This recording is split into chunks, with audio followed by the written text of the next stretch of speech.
Hello, Propaganda. How are you? Hey, I am wonderful. How are you? Good. Thank you so much for chatting with me today about this thorny topic that is purpose. Are you Yup. where do we find you on this bright March day?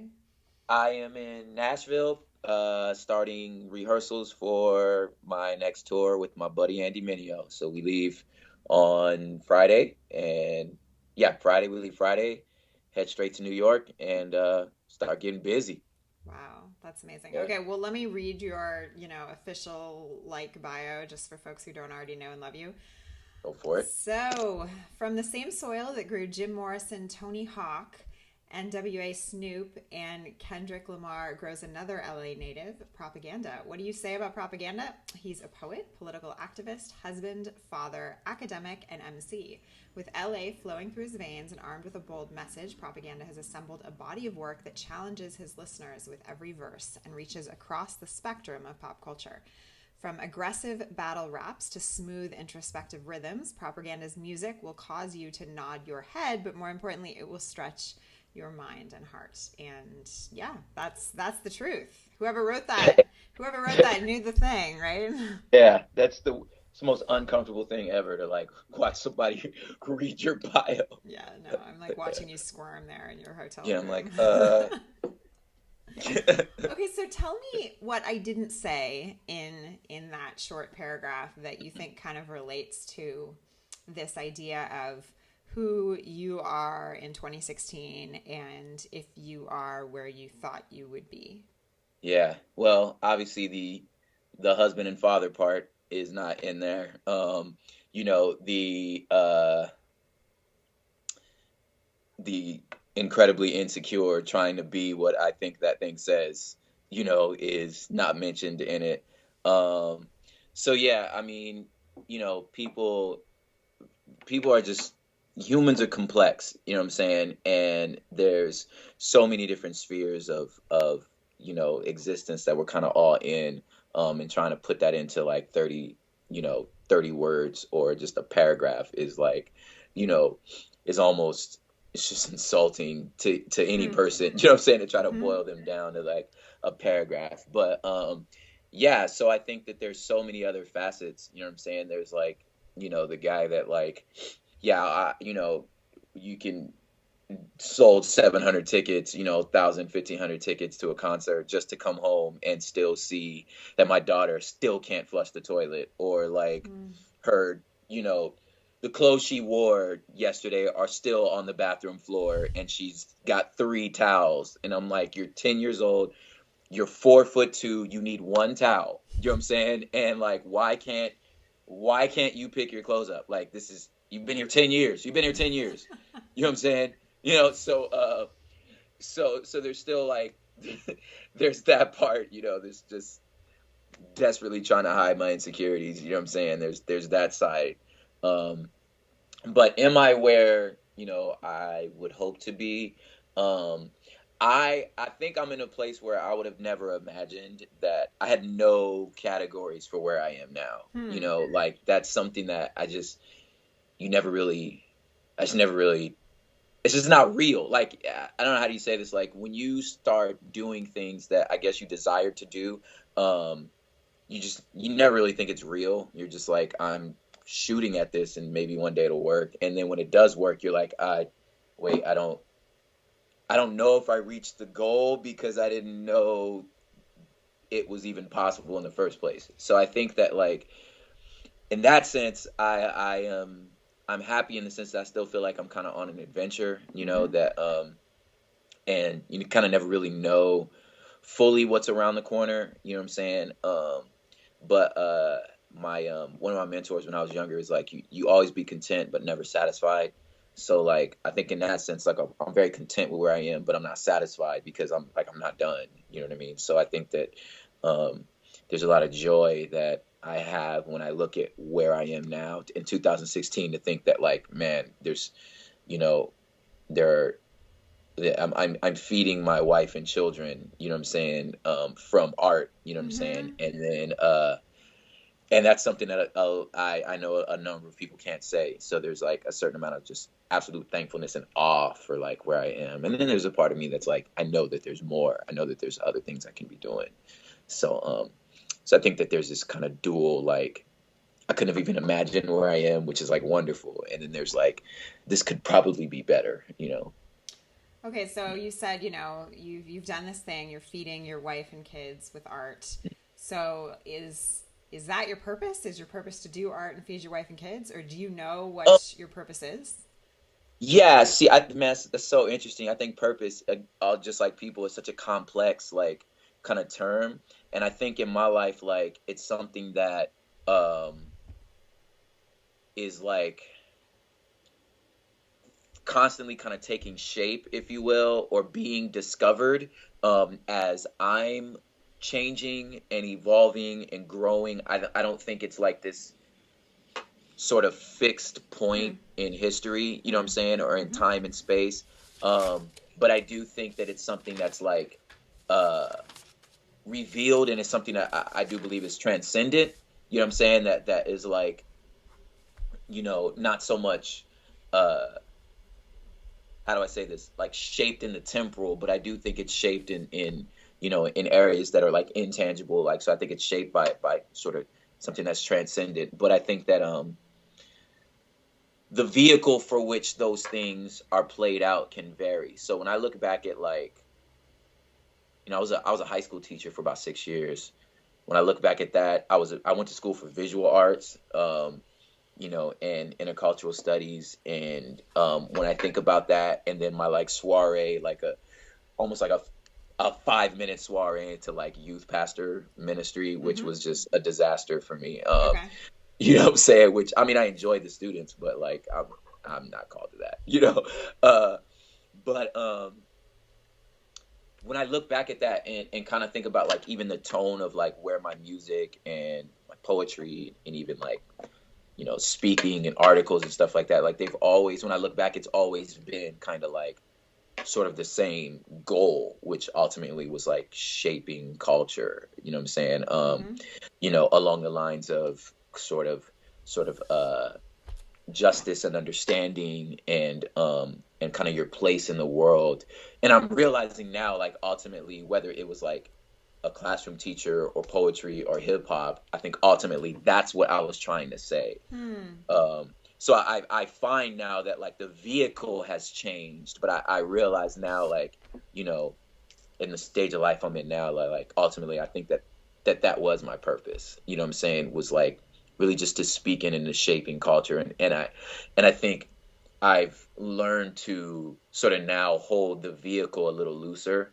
So I'm not gonna say that, like, you know, my purpose was teaching, Mm-hmm. you know what I'm saying? Or my purpose was hip hop, or my purpose was poetry. Those are just the vehicles. But I Yep. found that like there's something greater that like ultimately is what I'm trying to say. So I think in that sense, yeah, like I feel like I'm kind of sitting right square in the middle of my purpose. You know what I'm saying? But I think that I have to continue to kind of like allow for the vehicle for which that's being carried out to be continually evolving and kind of changing as sort of I'm changing. You know what I'm saying?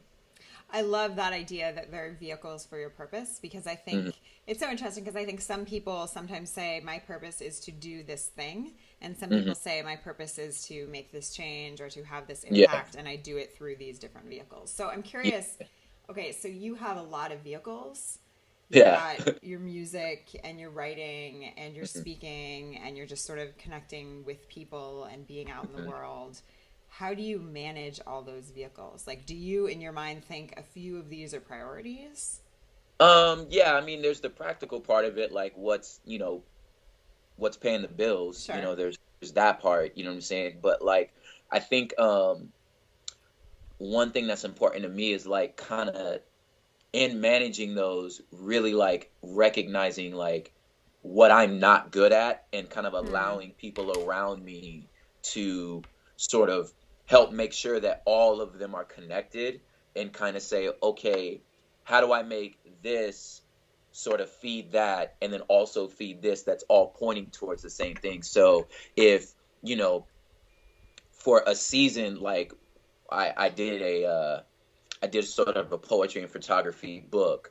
So that meant during that time, I needed to kind of chill on like the sort of the rap concerts, you know what Right. I'm saying? And say, Right. okay, well, let me, for this season, set this on the side because like there's this literature that like I find is important, but ultimately the literature is supposed to set up, okay, so I gave you 6 months of like these sort of high thinking, sort of, uh, activist kind of poetry things. Okay, so then the next 6 months, okay, now let's do some hip hop. You know what I'm saying? So Hmm. like really like allowing the team around me to kind of make sure that I'm not just kind of like shooting everywhere. You know what I'm saying? So like Hmm. how I manage that is realizing really that like I just need to hire managers. You know what I'm saying? Hmm. That are kind of better at sort of seeing things from like a 50,000 foot perspective, and that really kind of frees me up to just kind of do what I'm good at. So, how effective have you been at letting go of sort of responsibility Oh and being man, free to, yeah, pursue your best stuff? man. I mean, in some senses that's yet to be seen. You know what I'm saying? But in other senses, I think it's kind of been slow in the sense of like really just accepting what I'm not good at. You know what I'm saying? And I think that's usually the biggest hurdle because it's prideful. You know what I'm saying? It kind of grates at your pride to kind of be like, especially if you're kind of sort of a sort of highly Sure. productive kind of, if that's kind of your personality. You know what I'm saying? Which is like, I mean, I know that's where I squarely fit, and I know you do too. Like we're Hmm. just like sort of those high productivity kind of personalities. You know what I'm saying? So it's like it's sort of a difficult pill to swallow when it's like you come to the realization that like, yo, I'm just not good at this. You know what I'm saying? So I think that was really the biggest hurdle. But I think that like once that hurdle was or that pill was kind of swallowed, it was incredibly easy to kind of be like, you know what, you're right. Here, you do this. You know what I'm saying? And then watching sort of the trajectory of like my efficiency and even my own just like ability to enjoy the day or kind of like enjoy what I'm doing, and then just kind of being like I actually enjoy not having to think about these things. You know what I'm saying? Hmm. Hmm. Um, really now it's like, oh, this is wonderful. Like there was one time I had to get to Knoxville, and I book a flight and I booked a flight to Nashville, and Nice. it was That's and it was amazing. for the next year. Like I put even the wrong year. So what's I was like, that's, I mean, That's amazing. if you, yeah, if you gotta, and if you book a flight, like that's a that's a $300 mistake. You know what I'm saying? Right? So I'm like, you know what? Once it like hit my wallet, like I am, this, your pride is costing you, fam. Like, you know what I'm saying? That extra $300 could go to that dude's salary and just let him do it. You know what I'm saying? So like, That's an amazing example because I mean that's such yeah, a clear wow, I'm not working in my sweet spot at all. I'm doing stuff I really should not be doing because I don't even know what year I need to get to X place and I come don't on even now. know what place I'm going to. That's Yes, incredible. yes, and it's just so stupid. It's like my wife has a phrase where she's like, if you just read stuff, it'd be easier. Like, and she just says it that calm, and it's really that's the case. I looked at the site and I was clicking, and I just saw I saw Tennessee and Ville, and I was like, if I'd have just read it, that no, that says Nashville, not Sure, Knoxville, sure, sure. and that year is wrong. Like you just have to stop and read it, and I'm Yeah. like, I am such a like, okay, I just want to get it done now so I Yep. can think about what I got to do there. Yep. Yep. That it's like, well, it's such a simple detail, and she's like, you're just not wired that way, and it's true. So have there been other things that a few years ago you used to do that now you realize it's Oh crazy for man, you to do? Tons of yeah, things. I mean, I'm uh, sure there are tons of things. Give us another example of something yeah. else you Besides don't like, do on a daily basis. yeah, besides like logistics and like, getting where I need to get to, which was really like probably the biggest thing was like getting where I needed to get to, and then I think secondly, sort of the creative process in the sense of, how do I say this? It would be really getting into like sort of the specifics of my career, and I'm trying to see if there's a way to say it that has to do more of a big picture thing. Basically, when you're putting together like sort of an album and an album launch, right?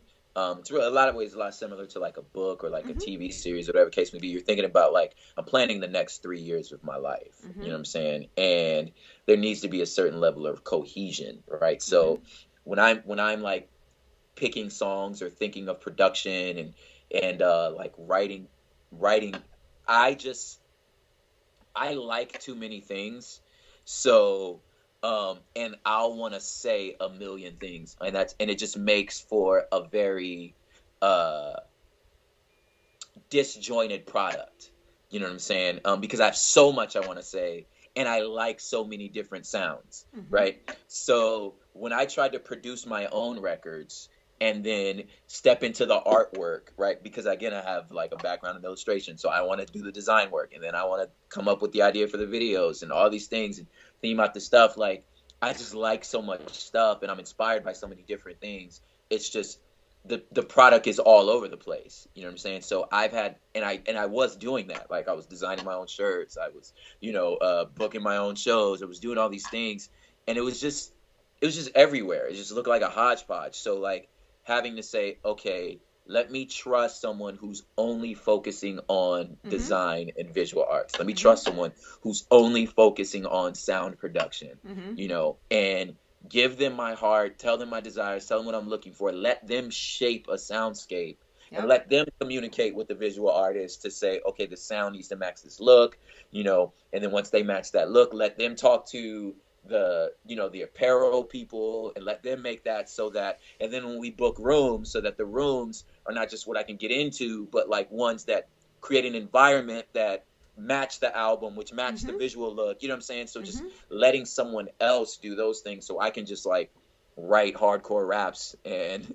and just kind of make good music. I think that was like another thing that like I really learned to let go of. So I guess ultimately, like, letting someone else have the 50,000 foot, sort of perspective, you know what I'm saying, for me was like, that was a game changer. A lot of artists like can do that. Like, a lot of artists can be their own sort of label and management and executive producer. Like, I'm just not that artist. You know what I'm saying? Like, I need a team that is like, that can think in those ways. You know what I'm saying? I have ideas, but like, I'm gonna let them do what they do well. So I guess the two examples would be like my logistics, and then my like sort of like overarching kind of 50,000 foot view.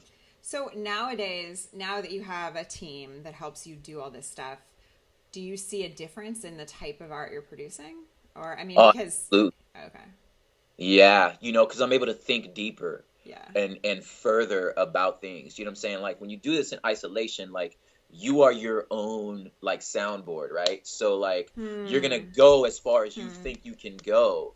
But when there's that other team of people that would say, that would push back, like, well, why this? You know what I mean? Somebody, I find that oftentimes I'll come to a topic or a poem, and I'll put the thing together and then realize that I'm actually making assumptions about like the listener's prior knowledge. Like, so I'm going to assume that certain things. And, if I have somebody sitting across the table with me going, I actually didn't know that. You know what I'm saying? Yeah. So like, you've made an assumption that when I'm coming into this, I'm going to know what you're talking about. Yeah. But I don't know what you're talking about in the first place. So help me understand that first. You know what I'm saying? So that like made me kind of like, dig a little deeper. I think, I guess another good example of that, like sort of a parallel is, oftentimes like when I'm talking to my wife or something, like I'll be telling her a story about like some friends or something, whether family friends or whatever. I'm like, hey, I talked to Paul, and Paul was telling me about, his niece and kind of what they're going through, and it was kind of, funny thing, and then they're gonna go see him next week, and then my wife's first question is like, oh yeah, hey, what's their niece's name? And I'm like, I never thought to ask. Right. You know what I'm saying? It was Right. just like her first question was like the most obvious, like, but I never thought of that. You know what I mean? So like having that other person to kind of go, hey, what's her name? You know, just, and it's so right there, you know, having a team helps me like get to that, like, oh, that was right in front of me. I don't know why I didn't think of that, you know? So at what point, I mean, because I think one of the big challenges for many of us is this idea of like, you know, you're trying to measure your income against sort of the team you want to build or don't want to build, and you're trying to keep the income so you keep the work, and then you don't do better work as a result. So how did you think about when to build up the people around you? For me, it was when I absolutely needed it. Okay. Like I was willing to just like, when it was building the original, like, sort of seed money, if you will, like I'm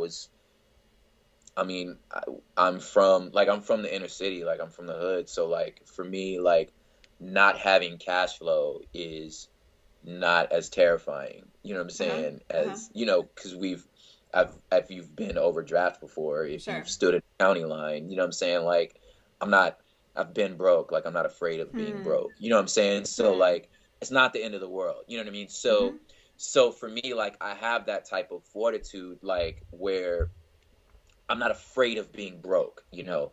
So, and I'm also not afraid of like going to paint someone's garage or washing cars, or, you know what I'm saying? Like I'm not afraid of that type of work. So, so if you have no problem doing that, you know what I mean? Like, then you do it, you know? And so developing that sort of seed money originally was like, well, I'm just not afraid to work, like, you know, and I'll do the gig for gas money, you know what I mean? And the like, there's, I don't believe in like no work is beneath me, if you will, you know, because working is good. So like, I'll babysit. I'll empty trash cans because it's not beneath me, because work is good. Yeah. So originally it was that, you know what I mean? And then, so I waited until it was absolutely necessary for me to have a team, you know what I'm saying? Because I was willing to do all the other stuff. So, and at first, the first guy that was like sort of on the other side of my emails, like I called him a manager, but he wasn't. He was just my friend that we made an email address for, you know? But even before that, I actually just created a separate email address for myself and acted like I was my own manager. Nice. So I spoke about myself in third person, you know what I'm saying? That's awesome. And so, you know, you fake it till you make it. So that's awesome. So yeah, so I did that until it was like, I honestly cannot handle this. You know what I mean? Because there was enough work coming in. Yeah. So then I was able to ask a friend who was able to do this part-time first, you know what I'm saying? Because he had his own job, you know what I mean? And wanted to help and thought it was fun. And we did that until it was absolutely necessary, because he could not keep up with the thing. So I was willing to move as slow as it was, as was necessary, you know what I'm saying? So that I knew that like my financial structure was strong enough to where it was like, I have like quite literally maxed out what I could do at this level. Like there's no way to generate more income with the team I have. So I waited until that point, and then we went to the next point, you know what I mean? And did the same thing until there was no way I could generate more income until I had a bigger team, you know what I mean? So I was willing to do the slow kind of like, there's, you know, it is pretty tempting to kind of like skip those steps so you think that like, well, if I get to there, but the demands, you know, for your work is not there. You don't need this, you know, ginormous team yet. So I was just willing to take the slowest route possible, you know, until the demand was there for me to have that. That's really inspiring. I think there is a huge tendency, especially because, you know, folks hear a lot about, you know, mindset and all this kind of stuff. And I think they get it confused maybe with growing too fast, because sometimes those seem like contradictory things. I mean, it's like, yeah, it's awesome. You want to make sure that you level up as a professional and in your work and all that. But how do you balance that with, not taking on more Yeah. more Yeah. Like payroll than you when, can handle. absolutely. When I got a publicist, it was because I wasn't looking for one. A gig asked for it, Hmm. and I had to Google what it was. Like, we got booked for. I want to say it was the first time I did like a legitimate South by Southwest like Mm-hmm. showcase. The first time I did a legit one, Right. and my manager at the time did the wheeling and dealing, and then the promoter said, the rest of the stuff we'll just get from your publicist. Like, just can you just have them email us all we need? And we were like, yeah, sure, go, yeah. What's a publicist, Yeah. right? So then like had to that day like find one and hire one, Wow. and then give them all the info, and they understood that like that it was kind of cool. They knew I was like kind of small potatoes for them, but they were like, Wow. that's kind of cool. That so our story was like really got them on board. That it was like, man, yeah, I had no idea what a publicist was. I'm just in a position where now I need one. So here's a data dump. You know what I mean? Like, here's all that we've done so far. Here's what they need, and can you talk to them to make sure this works out? Like, sure. Wow. Yeah. So it's pretty. That's wow, that's a really cool story. Huh. Yeah. So that's so yeah. I just waited until I needed it. So, just a few minutes left, but I guess I want to ask if it seems like you've just done an incredible job sort of bootstrapping your purpose or your In some success way. or just kind of Yeah. is that if I was sitting across the table from you right now instead of, Hmm. via Skype or whatever, and I Yeah. was saying to you, I have these big things I want to do and I don't really know where to start, and should I take it all on myself Hmm. or should I hire out right away? What would you say? Man, I would say first, like, are you sort of like skill set wise, like, are you excellent at what you're Hmm. hoping to do? You know what I'm saying? That Hmm. would be my first thought. And and I mean, if I'm sitting across from like, Claire Diaz-Ortiz, I'm like, well, of course you're excellent. You know what I'm saying? So there's that. You know what I mean? But yeah, my first thought would be like, well, number one, like, and have the people immediately around you kind of like confirm that Mm-hmm. like this is a direction you should go in. Mm-hmm. And if that's the case, then I would say, you know, um, do you have a savings? Like, are you, Mm-hmm. is there like a stockpile of like cash that like just in case this don't work, you know what I'm saying? Like, Mm-hmm. you're not gonna drown. That would be step two. And then I think step three would be like, man, yeah, take your time and like, I mean, there's microwaves are great, you know what I'm saying? But there's nothing like Mm. a slow cooked meal. You know what I'm saying? So like just at the end of the day, dude, like, you know, this a a 48-hour slow smoked piece of brisket is gonna change your life. You know what Wow. I'm saying? Yep. So like just be okay with that like slow cook. You know what I'm Hmm. saying? And like take your time and be as amazing as you can be with the amount of hours the day will allow you. You know, if it's like if you only got 4 hours of extra time because you're working a full-time job, you got 4 hours, then slaughter those 4 hours. You know what I'm saying? Right. But at the end of that 4 hours, you need to stop. You know what I'm saying? Yeah. Like, and then if you worked as hard as you could and those 4 hours earned you another 2 hours, then slaughter those 6 hours. And then Hmm. until those 6 hours can earn you another 2 hours, I'm just saying like just be diligent with the time that you have. You know what I'm saying? And just wait for the demand. So that's what I would say. I'd be like, nah, don't hire out first. You know what I'm saying? Like, wait until you absolutely need it. You know what I'm saying? And recognize your weaknesses, and because right now, like, especially if you're just starting off, you may not even know, like, where your Mm-hmm. weaknesses is. You know what I Mm-hmm. mean? And like, if you're like, a good example is like, I know dudes that like set out to be musicians, and then it turns out they're incredible like engineers, sound engineers. And like Right. once they started getting behind the boards and started mixing their own album, they Wow. were Right.